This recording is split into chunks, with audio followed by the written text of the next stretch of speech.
Chapter 185. Leaving Thais Yulman's heated gaze behind, Yudhir stepped timidly inside. As soon as the door closed, he turned to question Nathan Zuckerman. "How did you know I had come?" "The Duke sent a word." "And how did the commander know I was coming?" "From time to time, he discerns the movements of those far away from his place." "So, did Keshir sense my arrival from inside?" After a moment's hesitation, Yudhir opened his mouth. "If he's awake, why did you not allow Yulman to enter?" At his words, Nathan, who was walking ahead, halted and looked back. "It's a matter of trust. In fact, I thought it was not yet time for Sir Yulman to enter." A low voice, laden with a subtle undercurrent of meaning. Yudhir silently surveyed Nathan Zuckerman's face. "Is the commander perhaps ill?" Nathan did not immediately respond to the question. Yudhir watched as the man facing him turned without confirmation or denial and continued walking forward, then quickly followed. The interior of the commander's office was much quieter than usual. The furnace, unlit, had lost its glow, and the large, usually sunlit window was veiled by dark curtains. As they passed the desk where Keshir usually worked and entered the inner corridor, private areas accessible to the commander was revealed. Nathan Zuckerman approached the farthest room, a bedroom, and knocked respectfully. "Go in." "Are you not coming in, Sir Zuckerman?" "The commander ordered that when Sir Ale arrives, he should enter alone." Leaving those words behind, Nathan turned and disappeared in the opposite direction. Yudhir, looking down at the closed door handle, slowly reached out and pulled it open. The door swung open silently, revealing the familiar room. The dome-shaped ceiling soaring high above, a small glass skylight at its apex, the colorful flames flickering in the marble fireplace, identical to the one in the commander's office, and a large bed made of white wood, befitting the dignity and nobility of the owner. Everything was identical to a dream he had the day he had awoken from the manifestation at the Imperial Palace, causing a strange sense of déjà vu. "You're here, so why are you silent?" While he was blankly observing the room, a languid voice came from the bed. Only then did Yudhir come to his senses, as if waking from a dream, and bowed his head. "It's Yudhir Ale. I didn't intend to disturb your rest, but since you knew I was here and called for me, I apologize."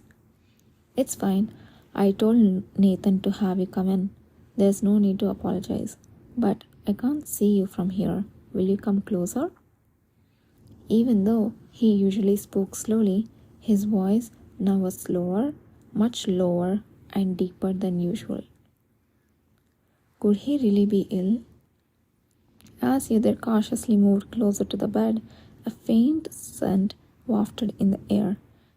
A small candlestick beside the bed was lit, giving off a gentle light. Following that light, Keshir's face finally emerged from behind the curtain. Instead of his usual robe, he was loosely draping a nightgown, half reclined on the bed, with an open book lying upside down on his lap. Keshir's normally neat golden hair was disheveled, sticking to his forehead in an unfamiliar way. Unable to look away, Keshir let a small smile tug at the corner of his lips. His face was marked with clear signs of fatigue, but his smile managed to lighten the atmosphere as if the exhaustion had momentarily dissipated. "Even though your expression doesn't change, I can tell you're surprised. It seems I have become quite adept at reading your face." "Are you unwell?" You know about the unpleasant event that took place yesterday, don't you?" "Ah, there's a chair nearby. Why don't you sit?" Keshir gestured towards the chair after closing his book and setting it aside. Only after Yether had taken a seat did Kishir exhale deeply, resuming the conversation at a relaxed pace.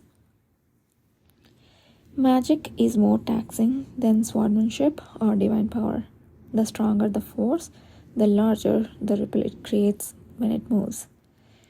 I would have preferred not to use it directly, but given the circumstances. So, you are saying your current state is due to the strain from controlling the magic circle yesterday? You could say that. Under the flickering candlelight, Kishir's face glowed pale, devoid of any color. Seeing his lips look noticeably drier and paler than usual, a sudden unease arose. Yether had seen Kishir like this in his previous life, more times than he could count. I thought you might have noticed from before, but I can't use my power recklessly. I can't freely utilize what I possess like others. I can't and I shouldn't. If I violate this, and as you can see, this happens. But today is a bit better. A day's rest should see me improved. Yether had guessed there must be some reason Kishir had hidden his powers and used them sparingly. However, in Kishir's words, he sensed a compulsory clause beyond simply not wanting to expose his powers to others. I can't let Thais Yulman to see me like this.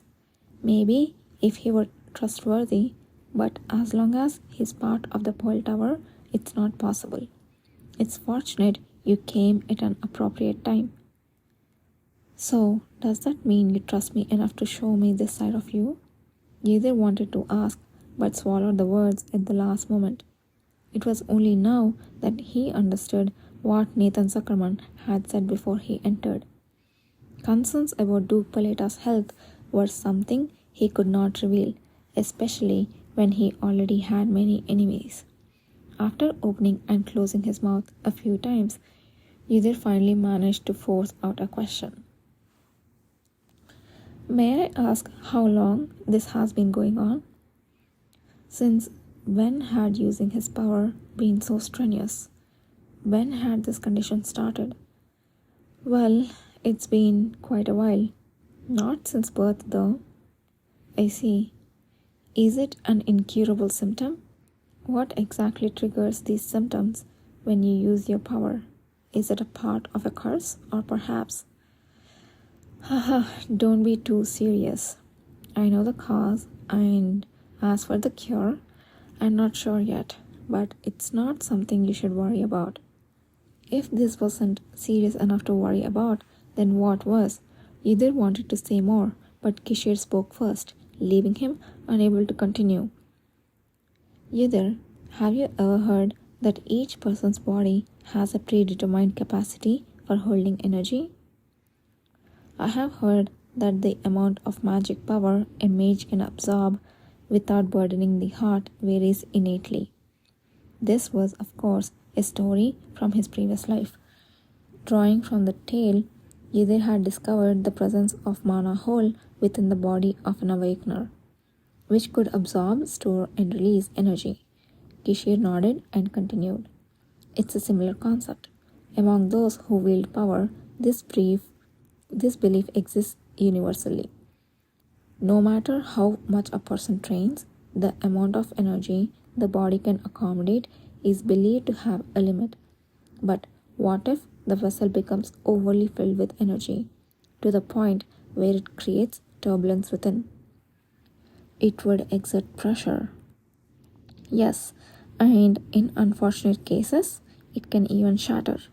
A knight who had suffered this would no longer be able to use his swordsmanship, and a mage his magic. They would remain alive, but their life force would cease to accumulate and gradually leak out. Eventually, when all is drained, death comes, a most painful process indeed. Are such cases common? Not common. It happens very rarely among seasoned swordmasters or senior mages who have become too old and frail to withstand the power they have accumulated over the years. The reason for his speech was clear. Without even asking, Yudhir hesitated, then cautiously ventured another question.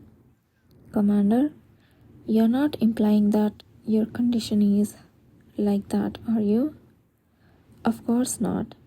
Kishir's response was swift and resolute.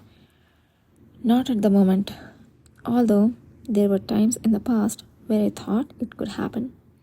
When he thought his vessel might break and lead to death, what could have been? What could that have been? As Yudhir looked at him with hesitation, a gleam of amusement flickered in Kishir's eyes. That was 2 years ago, before the red stone fell. Haven't I told you before? If it was 2 years ago, when I awakened and manifested, I experienced such intense pain that I expelled everyone and stayed alone in Paleta Castle, ready to die. The words he had spoken that then briefly flashed across Yudhir's mind before dissipating. Well, since that day, my vessel has become quite robust, so there hasn't been a need to contemplate death. However, I still can't move a great deal of power at once. A vessel that nearly broke needs to be used sparingly, don't you think? That's a relief. As he blankly responded, a thunderbolt of realization struck him. Memories and dreams from a long time ago fluttered through his mind. Kishir gradually weakening as his resignation as the commander loomed closer, the glove he never took off, the faint whisper in a dream, hoping that his vessel didn't shatter due to the injury incurred while recovering the red stone. The vessel. Yes, he had also referred to it as vessel back then. He had never understood that term, and yet, surprisingly, he heard it again. A chill ran down his spine.